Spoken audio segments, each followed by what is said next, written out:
awit ang sangkatauhan, purihin ng Panginoon.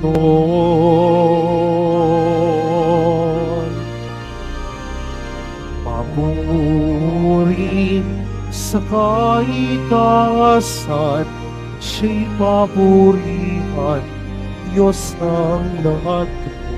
Papuri sa kaitaasan, siya'y papurihan, ngayon at magpakailanman.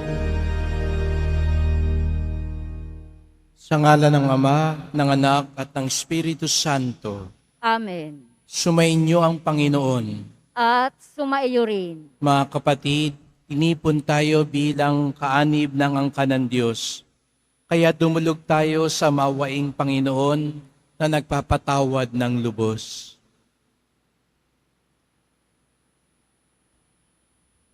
Sinugong tagapagpagaling sa mga nagsisisi, Panginoon, kaawaan mo kami.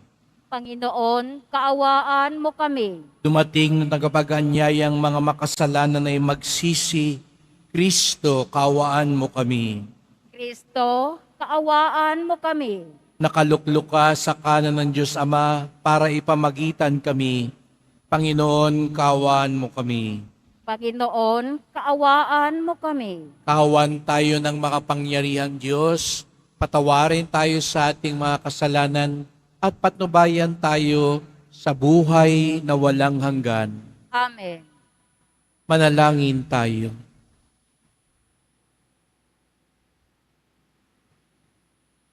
Ama naming makapangyarihan, lagi mong dinudulutan ng mga bagong uliran sa kagitingan ang iyong sambayanan. Ipagkaloob mong sa diwa ng obispong si San Alfonso Maria ng Liguri na nagmamalasakit sa kapwa, aming matapat na masunod ang kanyang mga yapak upang makamtan namin sa langit ang tinamunyang gantimpala. Sa pamamagitan ni Jesucristo, kasama ng Espiritu Santo, magpasawalang hanggan. Amen. Magsiupo muna ang lahat.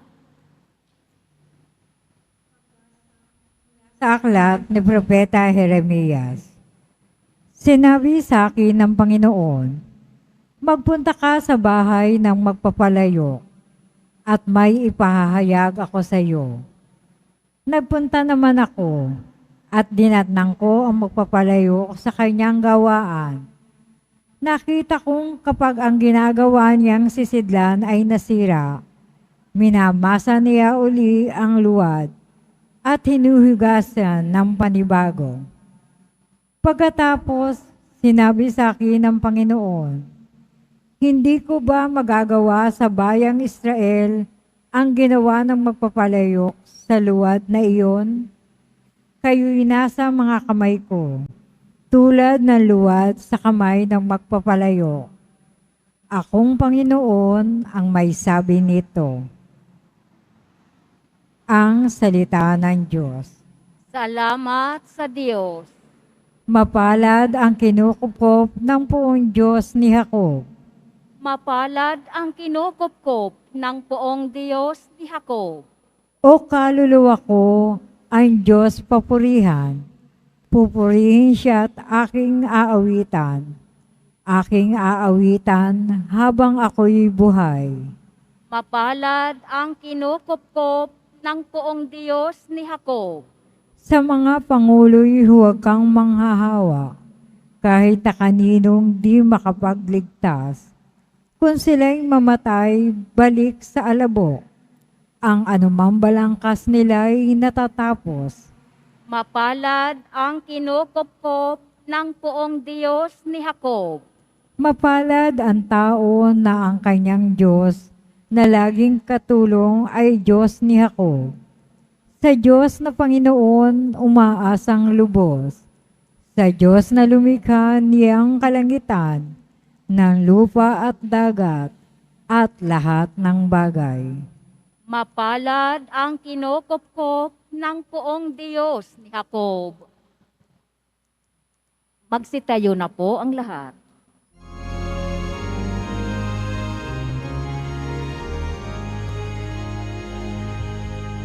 Hallelujah. Hallelujah. Hallelujah.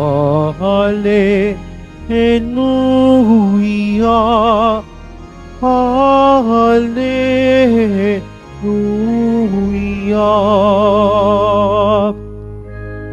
Kami iyong pangaralan upang aming matutuhan ang salitang bumubuhay.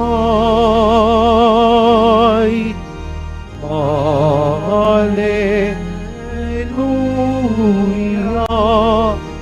Hallelujah. Hallelujah. Hallelujah.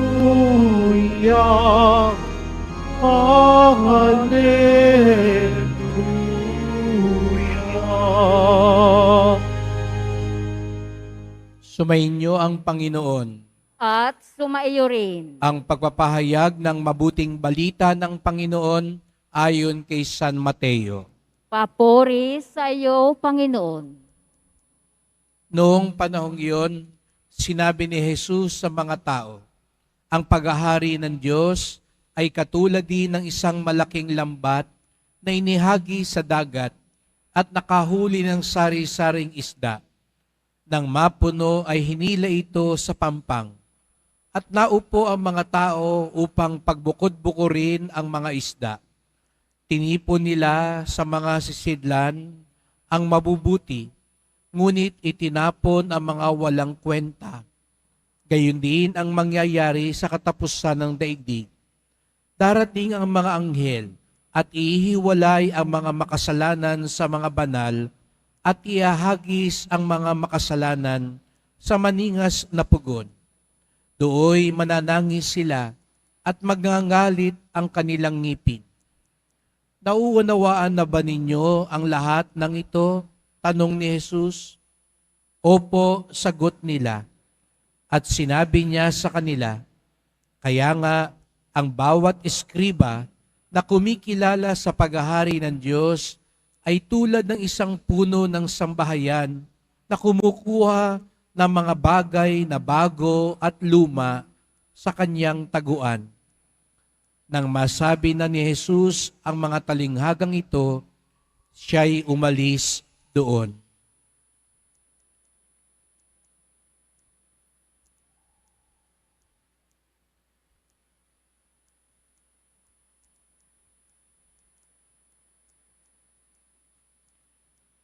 Ang mabuting balita ng ating kaligtasan. Pinupuri ka namin, Panginoong Hesukristo. Magsiupo muna ang lahat. Magandang umaga po sa inyong lahat at maligayang pagdating sa tahanan ng ating mahal na pong Jesus Nazareno. Pinagdarasal din natin ang mga nasa online, lalo na po mga may sakit, nag-aalaga sa may sakit, mga kababayan, kadeboto natin mula sa iba't ibang panig ng bansa daigdig, na nais sumama sa misa dito sa Quiapo, sa Basilica Minor at pambansang dambana ni Jesus Nazareno. Kahapon, nung ating ipinagdiwang ang kapistahan ni San Ignacio de Loyola, nabanggit ko po na isa sa kanyang naging ambag sa simbahan ay ang pagsusuri at pagkilatis o tinatawag nating discernment, ang pag-iisip at tamang pagpili. At ang pinakahamon sa ating lahat ay makilatis, mapili ang pinakamahalaga sa lahat sa buhay. Marami tayong pinagdarasal sa ating mahal na pong Nazareno, pero ang tanong, gaano ba talaga kahalaga yang dinadasal natin at hinihingi natin sa Kanya? Opo, may halaga. Hindi nyo naman po siguro pagsasakripisyuhan. Hindi naman siguro kayo dadayo pa sa Quiapo at humiling sa Kanya. May halaga po yan. Pero ang tanong, yan ba'y aabot sa pinakamahalaga sa buhay. Kaya nga, ang isang panuntunan para malaman kung ito bang hinihiling natin, hinahanap natin ay pinakamahalaga, ito rin ba ay tatagal ng lubos?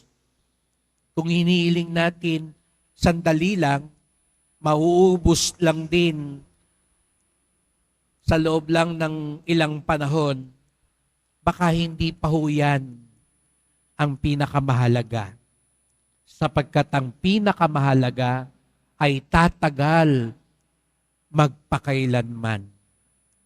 Kaya nga't sa pagsaliksik natin, pagkilatis natin, kung ano ang pinakamahalaga, marami ang inaalok sa atin. Kaya nga ang mga talinghaga ng Panginoon ay tungkol lagi nitong mga nakalipas na araw sa mga ganyang bagay, pagkilatis, pagkilala. Ngayon naman, pinapakita niya yung pagbubukod. Katulad ng isang mangingisda, ibinubukod na niya ang kanyang huli. Sapagkat mas dadali ang ating pagkilatis. Naalala ko po ang aking spiritual director noon, lagi niya sinasabi, kung kailangan mong isulat, isulat mo para mas madali mong kilatisin kung ano yung pabor at hindi pabor sa pipiliin mo. Tingnan mo kung ano mas marami. Mas marami ba yung magiging pabor niyan? O mas marami yung hindi papabor sa pagpili mo? At ang isa pa rin pagkilatis natin ay yung bago at luma. Kaya sabi rin ni Jesus sa Sareno sa Ebanghelyo ngayon, ang bawat kumikilala sa paghahari ng Diyos ay isang katulad ng isang puno ng sambahayan na kumukuha ng bago o luma sa kanyang taguan. Kahapon sumaglit ako sa aming tahanan at inisip ko, ano yung kukunin ko? May mga luma na hindi ko na talaga magagamit at sabi ko, kailangan na itong dispatchahin. Pero meron pa ring luma na kahit pa nung seminarista pa ako, nung ito'y aking ginagamit, ay sabi ko, magagamit ko ito sa Quiapo.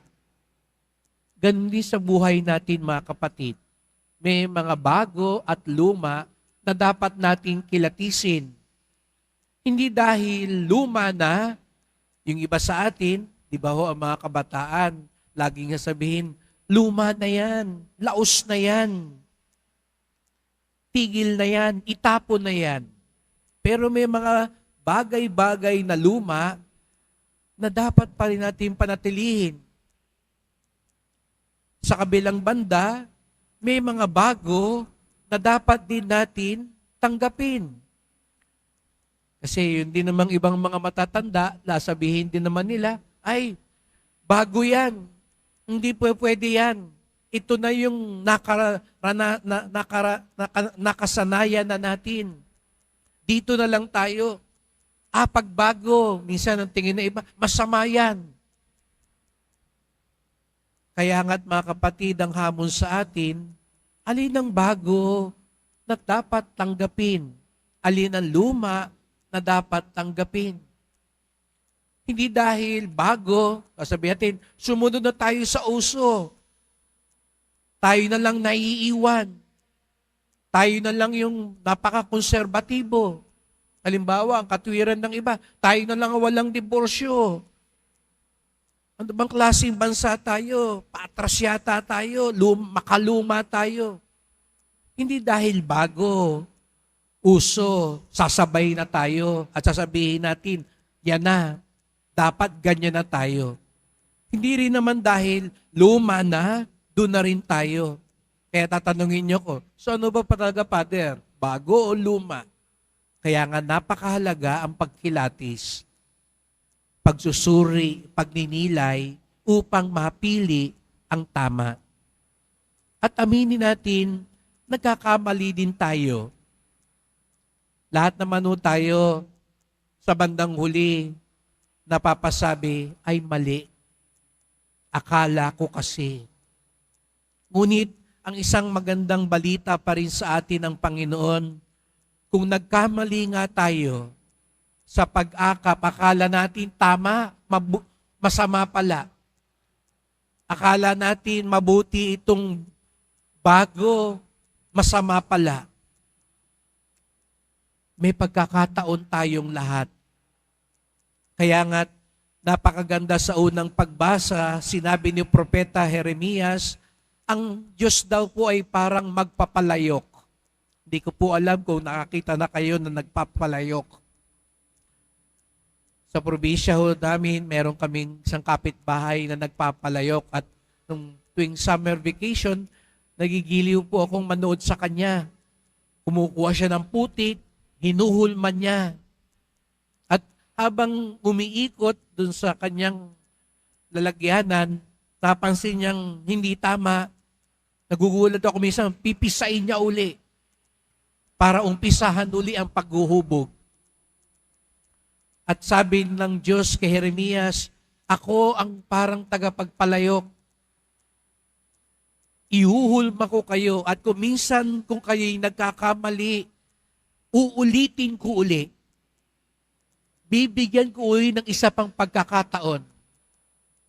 Kaya nga, ito ang mabuting balita. Hindi nauubusan ng pagkakataon ng Diyos sa atin. Katulad ng magpapalayok. Siguro nga, nagkakamali tayo, pero binibigyan tayo ng pagkakataon ng Diyos. At sana matuto na tayo. May kasabihan nga po, pag nagkamali ka minsan, siguro nga, di sinasadya. Pero kung paulit-ulit na mo namang ginagawa ang pagkakamaling yon, abay, hindi ka na natuto. Kasalanan mo na yon. Ngunit, ang Diyos ay lubhang maawain. Kaya nga, patuloy niya tayong binibigyan ng pagkakataon. Ngayong araw na ito ay kapistahan po ni San Alfonso Maria ng Liguri. Siya po ang pundador ng mga paring redemptorista, ang mga pari ng Baklaran. Nandito po nung Martes si Father RJ, yung rektor ng Baklaran. At alam natin, si San Alfonso Maria, hinubog niya ang kanyang mga pari upang labis na magmahal sa sakramento ng kumpisal. Kaya nga di ba ang mga tao ngayon, alam nila pag gusto nila magkumpisal, lalo na ang dalawang simbahan, ang Baklaran, siyempre pati ang Quiapo. Pero ang Baklaran, alam natin, kahit nung ako'y seminarista, aminin ko po sa inyo, mas madalas ako sa Baklaran kaysa sa Quiapo. Kaya siguro dito ako pinapunta. Sabihin ng Nazareno, mahalin mo ang Quiapo. Aminin ko po sa inyo nung una, mas madalas po ako doon magkumpisal kaysa dito. Dahil kay San Alfonso Maria, kanyang itinuro sa kanyang mga pari, napakahalaga ang kumpisal. Sapagkat diyan sa kumpisal, diyan tayo laging binibigyan ng pagkakataon. At sabi nga po ng isang pari, alam niyo po ba na ang lugar sa simbahan na pinakamaraming himalang nangyayari, siguro kung tatanungin ko sa inyo, saan ang himala mas maraming nangyayari? Baka sabihin niyo siguro, Father, dito, pag humarap ako sa Nazareno. Pero alam nyo, mas maraming nangyayari sa kumpisalan kaysa sa anumang bahagi ng simbahan dyan sa baba. Sapagkat sa kumpisalan, nagaganap ang paghuhulma, pagkakataon, pagpapatawad, pasensya ng Diyos. Kaya pagdasal po natin ang bawat isa na hindi tayo magsawang kumilatis. Huwag tayong magsawang pag-aralang mabuti sapagkat marami ang nakakalinlang sa mga panahon ngayon. Masama, kunwari, pinapakitang mabuti. At yung mga mabuti, pinapalabas na masama. Mga bago at luma na maaari tayong malinlang kung ano ang dapat piliin. Hilingin natin sa mahal na pong Jesus Nazareno, isugo lagi ang Espiritu Santo upang tayo'y laging maging mapanuri sa ating pagpili. Darating na naman ang halalan. Kailangan natin yan. Maging mapanuri sa pagpili. At kung sakaling nagkamali tayo, nandyan ang pagkakataong magbalik loob sa Diyos. Aminin ang pagkakamali upang sa gayoy mauli tayo ng Diyos upang maging bagong kalikasan, bagong nilalang, bagong anak ng Diyos na makapagsisimula muli. Magsitayo na po ang lahat.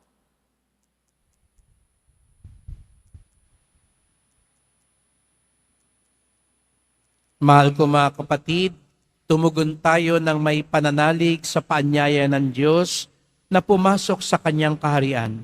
Buong kababaang loob tayong manalangin.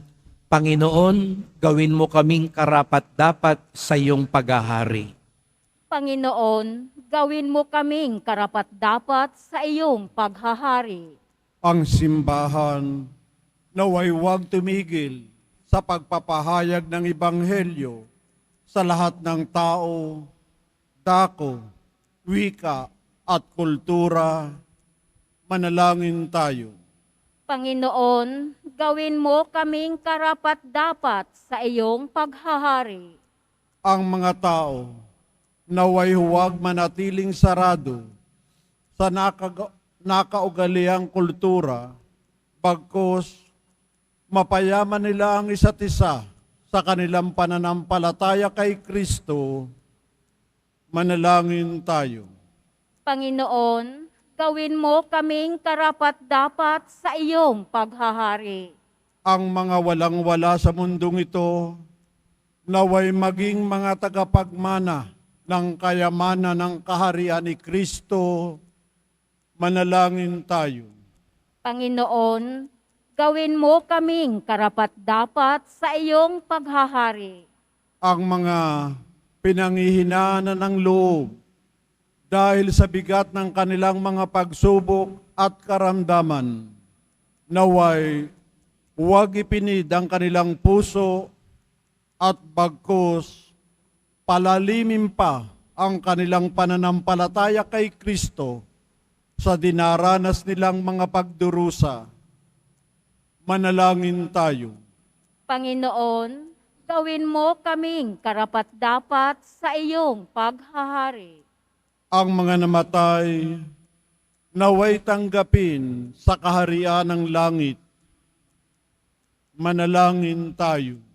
Panginoon, gawin mo kaming karapat-dapat sa iyong paghahari. Panginoon Diyos, makibahagi nawa kami sa iyong pag-ibig na bukas sa lahat ng tao.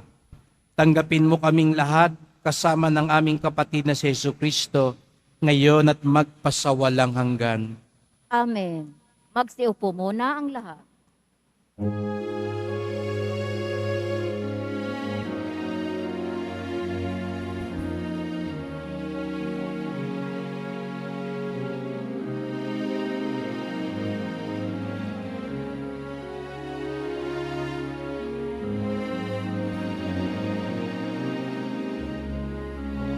Aming alay sa'yo, Panginoon.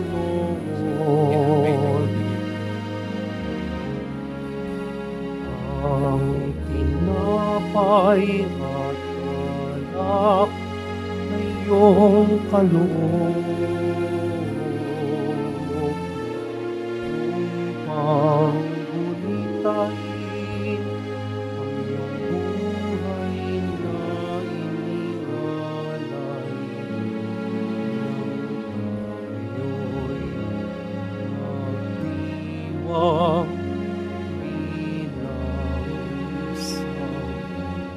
sambayanan.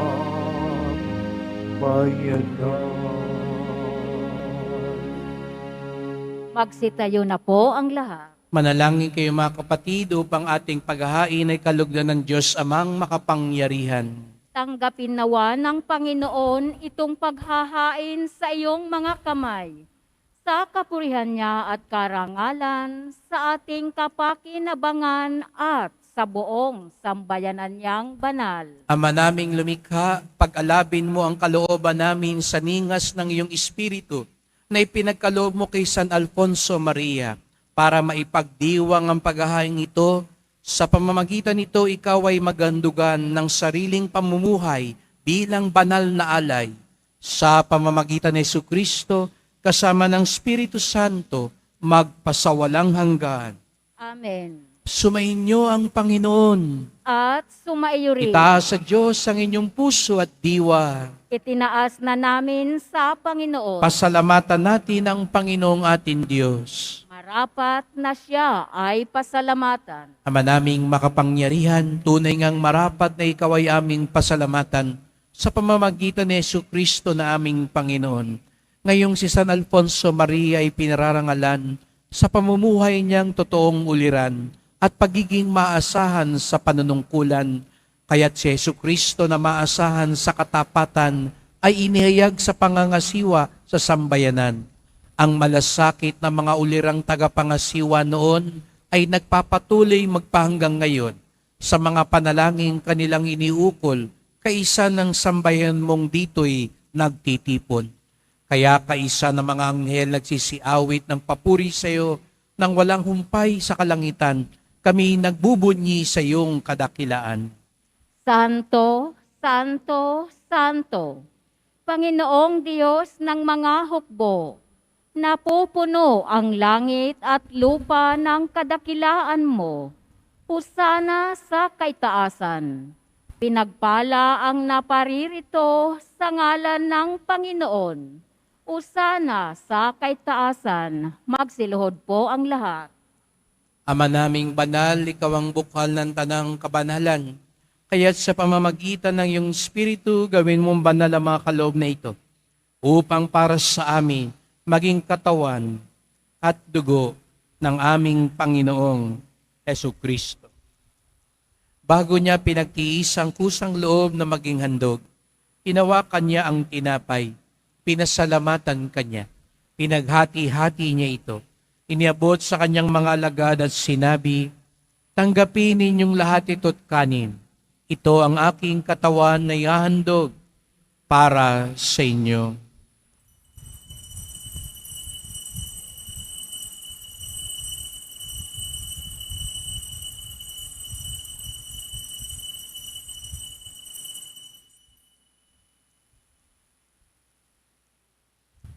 Gayun din naman nang matapos ang hapunan, ninawakan niya ang kalis. Muli kanyang pinasalamatan.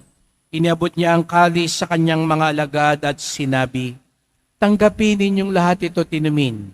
Ito ang kalis ng aking dugo, ng bago't walang hanggang tipan. Ang aking dugo na ibubuhos para sa inyo at para sa lahat sa kapagpapatawad ng mga kasalanan. Gawin niyo ito sa pag-alala sa akin."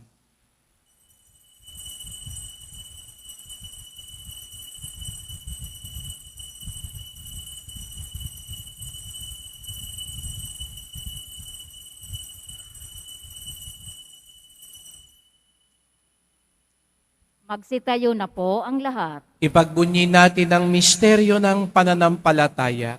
Si Kristo'y namatay, si Kristo'y nabuhay, si Kristo'y babalik sa wakas ng panahon. Ama, ginagawa namin ngayon ang pag-alala sa pagkamatay at muling pagkabuhay ng iyong anak. Kaya tinalay namin sa iyo ang tinapay na nagbibigay buhay at ang kalis na nagkakaloob ng kaligtasan. Kami nagpapasalamat dahil kami yung minarapan na tumayo sa harap mo para maglingkod sa iyo. Isinasamo namin kaming magsalo-salo sa katawan at dugo ni Kristo ay mabuklod sa pagkakaisa sa pamamagitan ng Espiritu Santo. Ama, lingapin mo ang iyong simbahang laganap sa buong daigdig. Puspusin mo kami sa pag-ibig kaisa ni Francisco naming Papa, ni Jose naming Obispo, at ng Tanang Kaparian. Alalahanin mo rin ang mga kapatid naming nahimlay na may pag-asang sila'y muling mabubuhay, gayon din ang lahat ng mga pumanaw. Kaawaan mo sila at patuloyin sa iyong kaliwanagan. Kaawaan at pagindapating kaming lahat na makasalo sa iyong buhay na walang wakas, kaisa ng mahal na Birheng Maria, Ina ng Diyos, ng kabiyak niyang pusong si San Jose, ng mga apostol, ni San Juan Bautista, ni San Alfonso Maria, at lahat ng mga banal na namuhay dito sa daigdig ng kalugod-lugod sa iyo. May pagdiwang nawa namin ng pagpupuri sa ikararangal mo sa pamamagitan ng iyong anak na aming Panginoong Jesucristo.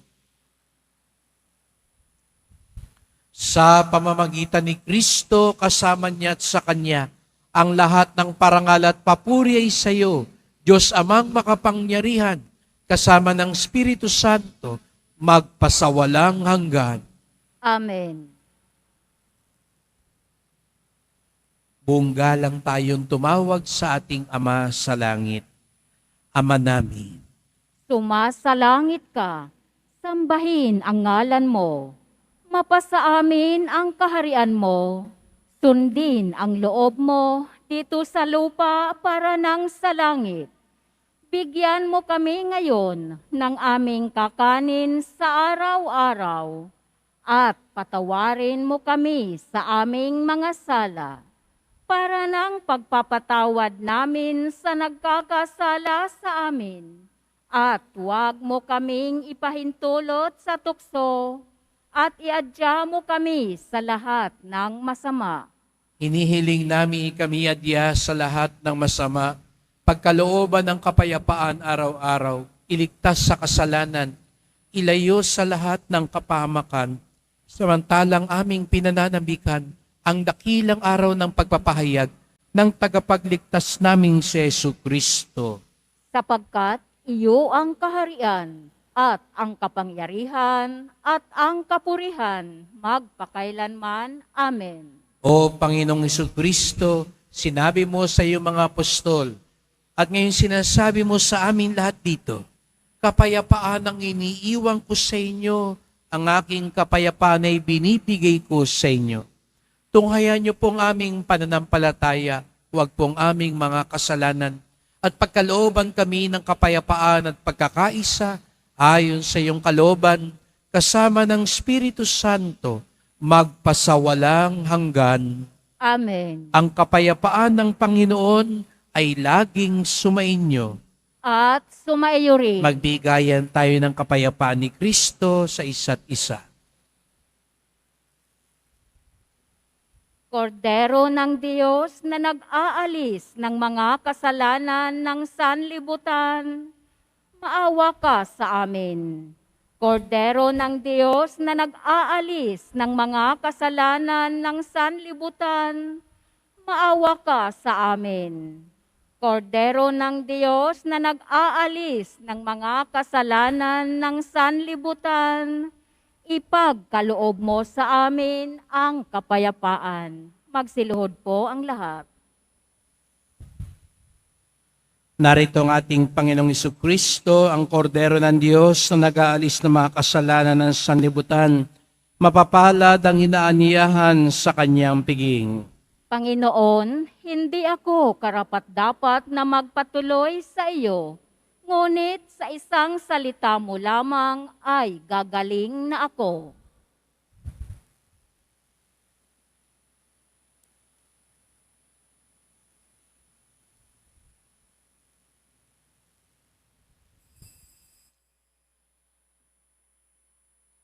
Para sa lahat ng tatanggap ng banal na komunyon, sasagot po tayo ng Amen pagkasabi ng pare o ng lay minister ng katawan ni Kristo at isubo agad sa bibig bago umalis sa harapan ng pare o lay minister.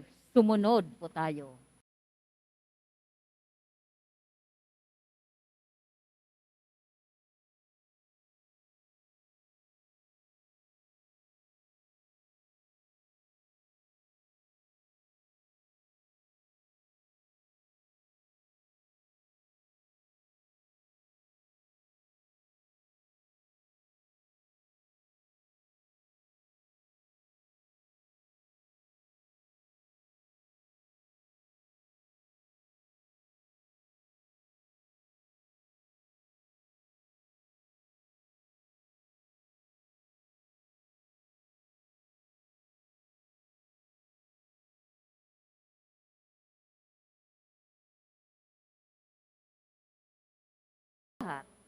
Manalangin tayo.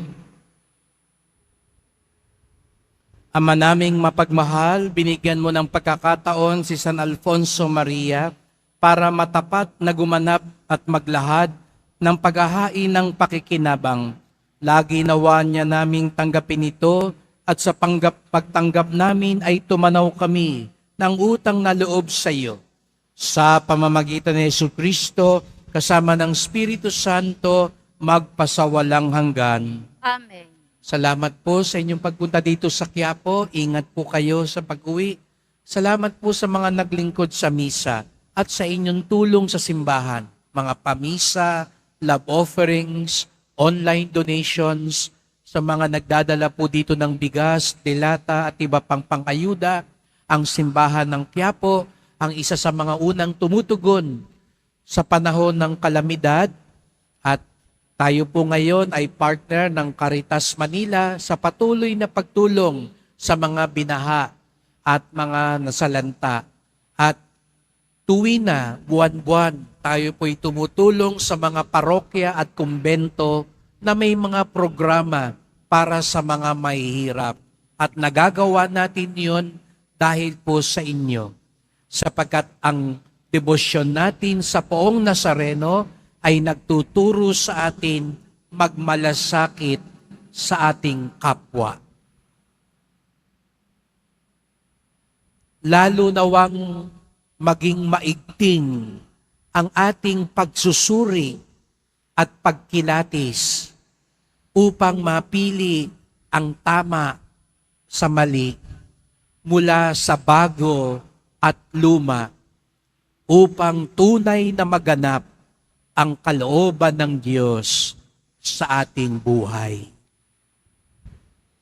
Sumainyo ang Panginoon. At sumaiyo rin. Mahal na pong Jesus Nazareno, inihayag mo sa pamamagitan ng krus ang walang maliw na pag-ibig ng Diyos sa sangkatauhan. Pakinggan mo ang kahilingan ng iyong angkan na nagsusumamo sa iyo. Makamtanawa nilang iyong katugunan na tanggapin ng kasagutan ng may utang na loob na tinatanaw. Basbasan din po ninyo dala nilang mga imahen at dasalan sa pamamagitan ng bendisyon na ito, naway maalala nila mga pangako sa binyag na ikaw ang kanilang iibigin at paglilingkuran bilang Panginoon, magpasawalang hanggan. Amen. At pagpalain kayong lahat ng makapangyarihang Diyos, Ama at Anak at Espiritu Santo. Amen. Pumayo kayong taglay ang pag-ibig ng Poong Jesus Nazareno. Salamat sa Diyos.